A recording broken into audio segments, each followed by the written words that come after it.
دانایی و آگاهی فهم و درک از جهان هستی و شناخت قوانین ثابت کائناته که از خودشناسی آغاز میشه.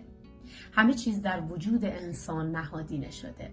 همه تجربیات و علوم از ازل تا ابد در نهاد آدمی ذخیره شده، ولی همه به اون دسترسی ندارن.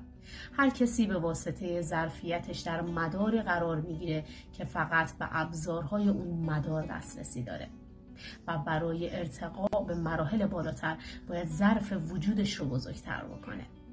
دانایی ظرفیه که به باورهای شما شکل میده. اگر این دانایی مثبت باشه، شما راهبری توانمند میشین برای هدایت مراحل زندگی و هر لحظه با ارسال پیام‌هایی که به ذهن شما خطور میکنه شما رو هدایت میکنه. دانایی قابلیتیه که خداوند در وجود کسانی قرار داده که خودشون بخوان در مسیر رشد و شکوفایی قرار بگیرن. این انرژی رایگان در اختیار کسانی هست که تونستن ذهن و روان خودشون رو به کنترل خودشون در بیارن. خداوند هر کس را که خواهان هدایت باشه قطعاً هدایت خواهد.